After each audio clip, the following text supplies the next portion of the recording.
Chapter 15. Nest Building. After another week of rain, the high arch of blue sky appeared again, and the sun which poured down was quite hot. Though there had been no chance to see either the secret garden or Dickon, Mistress Mary had enjoyed herself very much. The week had not seemed long. She had spent hours of every day with Colin in his room, talking about Roges or gardens or Dickon and the cottage on the moor. They had looked at the splendid books and pictures, and sometimes Mary had read things to Colin, and sometimes he had read a little to her. When he was amused and interested, she thought he scarcely looked like an invalid at all, except that his face was so colorless, and he was always on the sofa. "You are a sly young one to listen and get out of your bed to go following things up like you did that night," Mrs. Medlock said once. "But there's no saying it's not been a sort of blessing to the lot of us. He's not had a tantrum or a whining fit since you made friends. The nurse was just going to give up the case because she was so sick of him, but she says she doesn't mind staying now you've gone on duty with her," laughing a little. In her talks with Colin, Mary had tried to be very cautious about the secret garden. There were certain things she wanted to find out from him, but she felt that she must find them out without asking him direct questions. In the first place, as she began to like to be with him, she wanted to discover whether he was the kind of boy you could tell a secret to. He was not in the least like Dickon, but he was evidently so pleased with the idea of a garden no one knew anything about that she thought perhaps he could be trusted. But she had not known him long enough to be sure. The second thing she wanted to find out was this: if he could be trusted, if he really could, wouldn't it be possible to take him to the garden without having anyone find it out? The Grand Doctor had said that he must have fresh air, and Colin had said that he would not mind fresh air in a secret garden.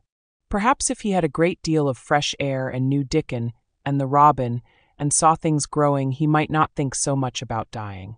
Mary had seen herself in the glass sometimes lately when she had realized that she looked quite a different creature from the child she had seen when she arrived from India. This child looked nicer. Even Martha had seen a change in her. "The air from the moor has done thee good already," she had said. "Thou art not nigh so yeller, and thou art not nigh so scrawny. Even the hair doesn't slamp down on the head so flat. It's got some life in it, so as it sticks out a bit." "It's like me," said Mary. "It's growing stronger and fatter. I'm sure there's more of it."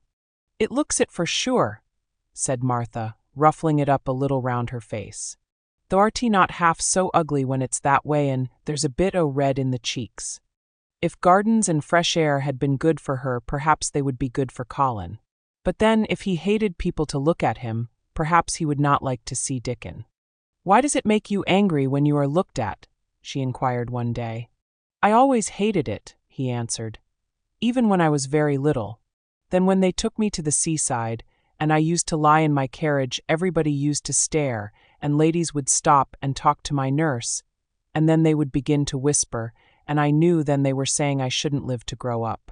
Then sometimes the ladies would pat my cheeks and say, 'Poor child.' Once when a lady did that, I screamed out loud and bit her hand. She was so frightened she ran away." "She thought you had gone mad like a dog," said Mary, not at all admiringly. "I don't care what she thought," said Colin, frowning. "I wonder why you didn't scream and bite me when I came into your room," said Mary. Then she began to smile slowly. "I thought you were a ghost or a dream," he said. "You can't bite a ghost or a dream, and if you scream they don't care." "Would you hate it if a boy looked at you?"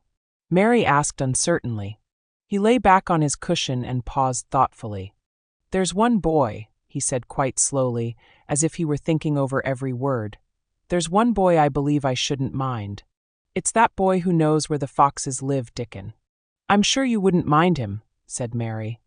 "The birds don't, and other animals," he said, still thinking it over. "Perhaps that's why I shouldn't. He's a sort of animal charmer, and I am a boy animal." Then he laughed and she laughed too.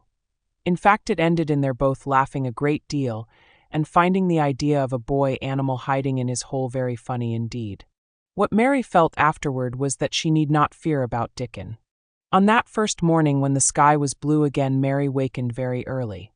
The sun was pouring in slanting rays through the blinds, and there was something so joyous in the sight of it that she jumped out of bed and ran to the window. She drew up the blinds and opened the window itself, and a great waft of fresh, scented air blew in upon her. The moor was blue, and the whole world looked as if something magic had happened to it. There were tender little fluting sounds here and there and everywhere, as if scores of birds were beginning to tune up for a concert. Mary put her hand out of the window and held it in the sun. "It's warm, warm," she said. "It will make the green points push up and up and up, and it will make the bulbs and roots work and struggle with all their might under the earth." She kneeled down and leaned out of the window as far as she could, breathing big breaths and sniffing the air until she laughed because she remembered what Dickon's mother had said about the end of his nose quivering like a rabbit's. "It must be very early," she said. "The little clouds are all pink, and I've never seen the sky look like this. No one is up. I don't even hear the stable boys." A sudden thought made her scramble to her feet. "I can't wait. I am going to see the garden." She had learned to dress herself by this time, and she put on her clothes in 5 minutes. She knew a small side door which she could unbolt herself, and she flew downstairs in her stocking feet and put on her shoes in the hall. She unchained and unbolted and unlocked, and when the door was open she sprang across the step with one bound, and there she was standing on the grass, which seemed to have turned green, and with the sun pouring down on her and warm, sweet wafts about her, and the fluting and twittering and singing coming from every bush and tree. She clasped her hands for pure joy and looked up in the sky, and it was so blue and pink and pearly and white and flooded with springtime light that she felt as if she must flute and sing aloud herself, and knew that thrushes and robins and skylarks could not possibly help it. She ran around the shrubs and paths towards the secret garden. "It is all different already," she said. "The grass is greener and things are sticking up everywhere, and things are uncurling and green buds of leaves are showing. This afternoon I am sure Dickon will come." The long warm rain had done strange things to the herbaceous beds which bordered the walk by the lower wall. There were things sprouting and pushing out from the roots of clumps of plants, and there were actually here and there glimpses of royal purple and yellow unfurling among the stems of crocuses. 6 months before Mistress Mary would not have seen how the world was waking up, but now she missed nothing. When she had reached the place where the door hid itself under the ivy, she was startled by a curious loud sound. It was the caw of a crow, and it came from the top of the wall, and when she looked up, there sat a big glossy-plumaged blue-black bird, looking down at her very wisely indeed. She had never seen a crow so close before, and he made her a little nervous, but the next moment he spread his wings and flapped away across the garden. She hoped he was not going to stay inside, and she pushed the door open wondering if he would. When she got fairly into the garden, she saw that he probably did intend to stay because he had alighted on a dwarf apple tree, and under the apple tree was lying a little reddish animal with a bushy tail, and both of them were watching the stooping body and rust-red head of Dickon, who was kneeling on the grass working hard. Mary flew across the grass to him. "Oh, Dickon! Dickon!" she cried out. "How could you get here so early? How could you? The sun has only just got up." He got up himself, laughing and glowing and tousled, his eyes like a bit of the sky. He said. "I was up long before him. How could I have stayed abed? The world's all fair begun again this mornin'. It has. And it's workin' and hummin' and scratchin' and pippin' and nest buildin' and breathin' out scents, till you've got to be out on it 'stead o' lyin' on your back. When the sun did jump up, the moor went mad for joy, and I was in the midst of the heather, and I run like mad myself, shoutin' and singin', and I come straight here. I couldn't have stayed away. Why, the garden was lyin' here waitin'." Mary put her hands on her chest, panting, as if she had been running herself. "Oh, Dickon! Dickon!" she said. "I'm so happy I can scarcely breathe." Seeing him talking to a stranger, the little bushy-tailed animal rose from its place under the tree and came to him, and the rook, cawing once, flew down from its branch and settled quietly on his shoulder. "This is the little fox cub," he said, rubbing the little reddish animal's head. "It's named Captain. And this here's Soot. Soot he flew across the moor with me, and Captain he run same as if the hounds had been after him. They both felt same as I did." Neither of the creatures looked as if he were the least afraid of Mary. When Dickon began to walk about, Soot stayed on his shoulder, and Captain trotted quietly close to his side. "See here," said Dickon. "See how these has pushed up, and these. Anne, look at these here." He threw himself upon his knees, and Mary went down beside him. They had come upon a whole clump of crocuses burst into purple and orange and gold. Mary bent her face down and kissed them. "You never kiss a person in that way," she said when she lifted her head. "Flowers are so different." He looked puzzled but smiled. He said. "I've kissed Mother many a time that way when I come in from the moor after a day's roamin', and she stood there at the door in the sun, lookin' so glad and comfortable." They ran from one part of the garden to another, and found so many wonders that they were obliged to remind themselves that they must whisper or speak low. He showed her swelling leaf buds on rose branches which had seemed dead. He showed her 10,000 new green points pushing through the mold. They put their eager young noses close to the earth and sniffed its warm springtime breathing. They dug and pulled and laughed low with rapture until Mistress Mary's hair was as tumbled as Dickon's and her cheeks were almost as poppy red as his. There was every joy on earth in the secret garden that morning, and in the midst of them came a delight more delightful than all, because it was more wonderful. Swiftly something flew across the wall and darted through the trees to a close-grown corner, a little flare of red-breasted bird with something hanging from its beak. Dickon stood quite still and put his hand on Mary almost as if they had suddenly found themselves laughing in a church. "We mun not stir," he whispered in broad Yorkshire. "We mun not scarce breathe. I knowed he was mate huntin' when I seed him last. It's Ben Weatherstaff's robin. He's buildin' his nest. He'll stay here if us don't flight him." They settled down softly upon the grass and sat there without moving. "Us mustn't seem as if us was watchin' him too close," said Dickon. "He'd be out with us for good if he got the notion us was interferin' now. He'll be a good bit different till all this is over. He's settin' up housekeepin'. He'll be shyer and readier to take things ill. He's got no time for visitin' and gossipin'. Us must keep still a bit and try to look as if us was grass and trees and bushes. Then when he's got used to seein' us I'll chirp a bit and he'll know us'll not be in his way." Mistress Mary was not at all sure that she knew, as Dickon seemed to, how to try to look like grass and trees and bushes. But he had said the queer thing as if it were the simplest and most natural thing in the world, and she felt it must be quite easy to him, and indeed she watched him for a few minutes carefully, wondering if it was possible for him to quietly turn green and put out branches and leaves. But he only sat wonderfully still, and when he spoke dropped his voice to such a softness that it was curious that she could hear him, but she could.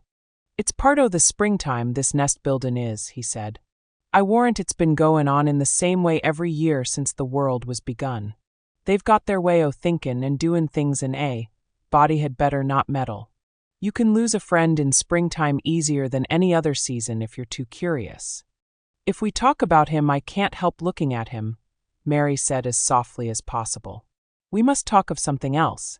There is something I want to tell you." "He'll like it better if us talks o' somethin' else," said Dickon. "What is it tha's got to tell me?" "Well, do you know about Colin?" she whispered. He turned his head to look at her. "What does thee know about him?" he asked. "I've seen him. I have been to talk to him every day this week. He wants me to come. He says I'm making him forget about being ill and dying," answered Mary. Dickon looked actually relieved as soon as the surprise died away from his round face. "I am glad o' that," he exclaimed. "I'm right down glad. It makes me easier. I knowed I must say nothin' about him and I don't like havin' to hide things." "Don't you like hiding the garden?" said Mary. "I'll never tell about it," he answered. "But I says to Mother, 'Mother,' I says, 'I got a secret to keep. It's not a bad un, thee knows that. It's no worse than hidin' where a bird's nest is. Thee doesn't mind it, does thee?'" Mary always wanted to hear about Mother. "What did she say?" she asked, not at all afraid to hear. Dickon grinned sweet-temperedly. "It was just like her, what she said," he answered. "She give my head a bit of a rub and laughed and she says, 'Lad, thee can have all the secrets thee likes. I've knowed thee 12 year, dot.'" "How did you know about Colin?" asked Mary. "Everybody as knowed about Mester Craven knowed there was a little lad as was like to be a cripple, and they knowed Mester Craven didn't like him to be talked about. Folks is sorry for Mester Craven because Mrs. Craven was such a pretty young lady and they was so fond of each other. Mrs. Medlock stops in our cottage whenever she goes to Thwaite, and she doesn't mind talkin' to mother before us children, because she knows us has been brought up to be trusty. How did the find out about him? Martha was in fine trouble the last time she came home. She said that heard him fret tin, and there was a skin questions and she didn't know what to say. Mary told him her story about the midnight wuthering of the wind which had wakened her, and about the faint far-off sounds of the complaining voice which had led her down the dark corridors with her candle, and had ended with her opening of the door of the dimly lighted room with the carven four-posted bed in the corner. When she described the small ivory-white face and the strange black-rimmed eyes, Dickon shook his head. "Them's just like his mother's eyes, only hers was always Logan, they say," he said. "They say as Mr. Craven can't bear to see him when he's awake, and it's because his eyes is so like his mother's and yet looks so different in his miserable bit of a face." "Do you think he wants to die?" whispered Mary. "No, but he wishes he'd never been born. Mother, she says that's the worst thing on earth for a child. Them as is not wanted scarce ever thrives. Mester Craven he'd buy anythin' as money could buy for the poor lad, but he'd like to forget as he's on earth. For one thing, he's afraid he'll look at him some day and find he's growed hunchback. Colin's so afraid of it himself that he won't sit up," said Mary. "He says he's always thinking that if he should feel a lump coming he should go crazy and scream himself to death." He oughtn't to lie there thinkin' things like that," said Dickon. "No lad could get well as thought them sort o' things." The fox was lying on the grass close by him, looking up to ask for a pat now and then, and Dickon bent down and rubbed his neck softly and thought a few minutes in silence. Presently he lifted his head and looked round the garden. "When first we got in here," he said, "it seemed like everything was gray. Look round now and tell me if thou doesn't see a difference." Mary looked and caught her breath a little. "Why," she cried, "the gray wall is changing. It is as if a green mist were creeping over it. It's almost like a green gauze veil." "Aye," said Dickon. "And it'll be greener and greener till the gray's all gone. Can thou guess what I was thinkin'?" "I know it was something nice," said Mary eagerly. "I believe it was something about Colin.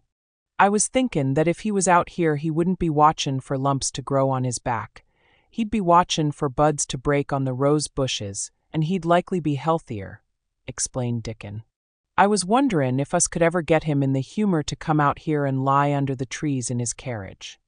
I've been wondering that myself. I've thought of it almost every time I've talked to him," said Mary. "I've wondered if he could keep a secret, and I've wondered if we could bring him here without anyone seeing us. I thought perhaps you could push his carriage. The doctor said he must have fresh air, and if he wants us to take him out no one dare disobey him. He won't go out for other people, and perhaps they will be glad if he will go out with us. He could order the gardeners to keep away, so they wouldn't find out." Dickon was thinking very hard as he scratched Captain's back. "It'd be good for him, I'll warrant," he said. "Us'd not be thinkin' he'd better never been born. Us'd be just two children watchin' a garden grow, and he'd be another. Two lads and a little lass just lookin' on at the springtime. I warrant it'd be better than doctors. Stuff! He's been lying in his room so long, and he's always been so afraid of his back that it has made him queer," said Mary. "He knows a good many things out of books, but he doesn't know anything else. He says he has been too ill to notice things, and he hates going out of doors and hates gardens and gardeners. But he likes to hear about this garden because it is a secret. I daren't tell him much, but he said he wanted to see it. Us'll have him out here sometime for sure," said Dickon. "I could push his carriage well enough. Has thou noticed how the robin and his mate has been workin', while we've been sittin' here? Look at him perched on that branch wonderin' where it'd be best to put that twig he's got in his beak."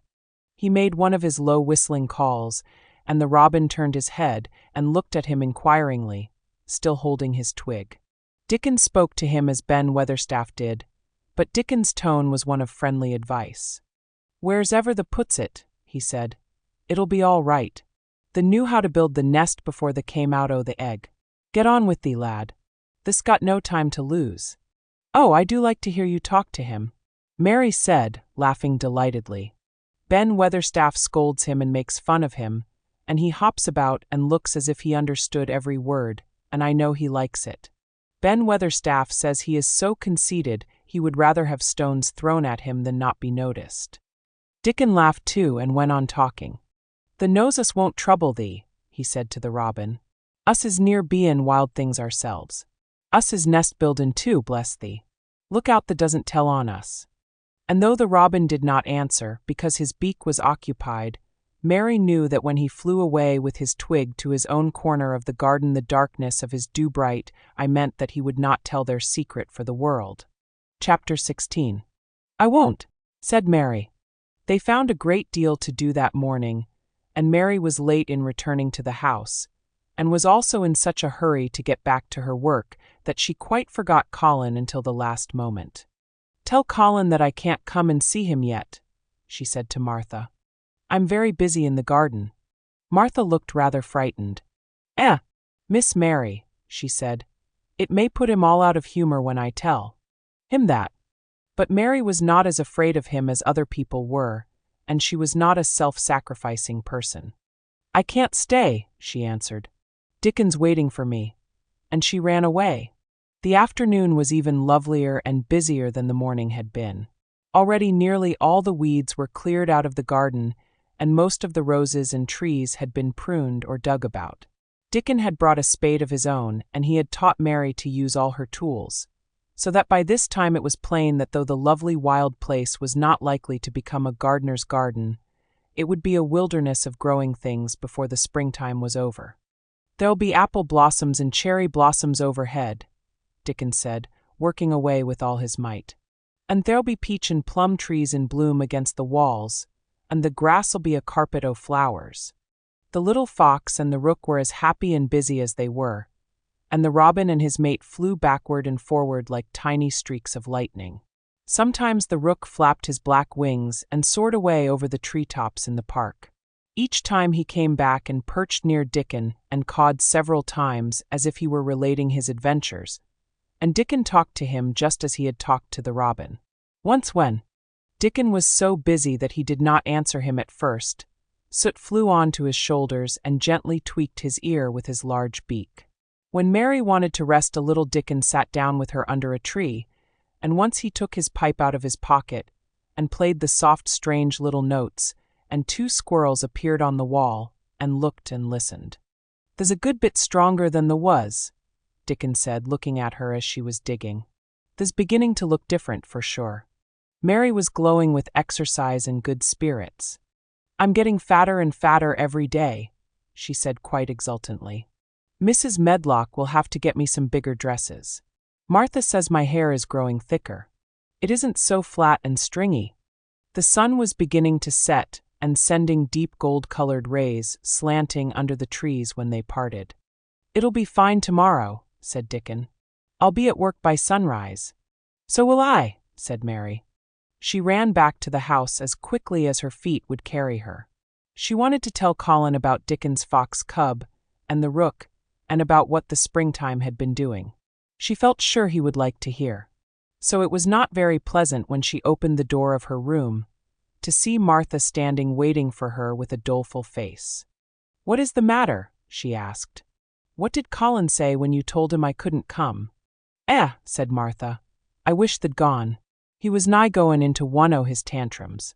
There's been a nice to-do all afternoon to keep him quiet. He would watch the clock all the time." Mary's lips pinched themselves together.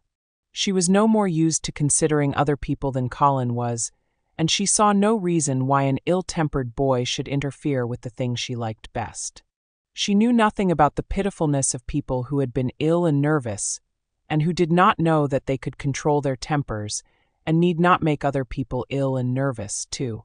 When she had had a headache in India, she had done her best to see that everybody else also had a headache or something quite as bad. And she felt she was quite right, but of course now she felt that Colin was quite wrong. He was not on his sofa when she went into his room. He was lying flat on his back in bed, and he did not turn his head toward her as she came in. This was a bad beginning, and Mary marched up to him with her stiff manner. "Why didn't you get up?" she said. I did get up this morning when I thought you were coming, he answered without looking at her. I made them put me back in bed this afternoon. My back ached and my head ached and I was tired. Why didn't you come? I was working in the garden with Dickon, said Mary. Colin frowned and condescended to look at her. I won't let that boy come here if you go and stay with him instead of coming to talk to me, he said. Mary flew into a fine passion. She could fly into a passion without making a noise. She just grew sour and obstinate and did not care what happened. If you send Dickon away, I'll never come into this room again, she retorted. You'll have to if I want you, said Colin. I won't, said Mary. I'll make you, said Colin. They shall drag you in. Shall they, Mr. Raja? Said Mary fiercely. They may drag me in, but they can't make me talk when they get me here. I'll sit and clench my teeth and never tell you one thing. I won't even look at you. I'll stare at the floor. They were a nice, agreeable pair as they glared at each other. If they had been two little street boys, they would have sprung at each other and had a rough-and-tumble fight. As it was, they did the next thing to it. You are a selfish thing, cried Colin. What are you? Said Mary. Selfish people always say that. Anyone is selfish who doesn't do what they want. You're more selfish than I am. You're the most selfish boy I ever saw. I'm not, snapped Colin. I'm not as selfish as your fine Dickon is. He keeps you playing in the dirt when he knows I am all by myself. He's selfish if you like. Mary's eyes flashed fire. He's nicer than any other boy that ever lived, she said. He's like an angel. It might sound rather silly to say that, but she did not care. A nice angel. Colin sneered ferociously. He's a common cottage boy off the moor. He's better than a common Raja, retorted Mary. He's 1,000 times better. Because she was the stronger of the two, she was beginning to get the better of him. The truth was that he had never had a fight with anyone like himself in his life, and upon the whole, it was rather good for him, though neither he nor Mary knew anything about that. He turned his head on his pillow and shut his eyes, and a big tear was squeezed out and ran down his cheek. He was beginning to feel pathetic and sorry for himself, not for anyone else. I'm not as selfish as you, because I'm always ill, and I'm sure there is a lump coming on my back, he said. And I am going to die besides. You're not, contradicted Mary unsympathetically. He opened his eyes quite wide with indignation. He had never heard such a thing said before. He was at once furious and slightly pleased, if a person could be both at one time. I'm not, he cried. I am. You know I am. Everybody says so. I don't believe it, said Mary sourly. You just say that to make people sorry. I believe you're proud of it. I don't believe it. If you were a nice boy it might be true, but you're too nasty. In spite of his invalid back, Colin sat up in bed in quite a healthy rage. Get out of the room, he shouted, and he caught hold of his pillow and threw it at her.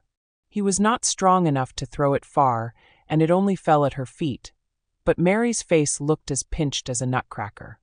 I'm going, she said, and I won't come back.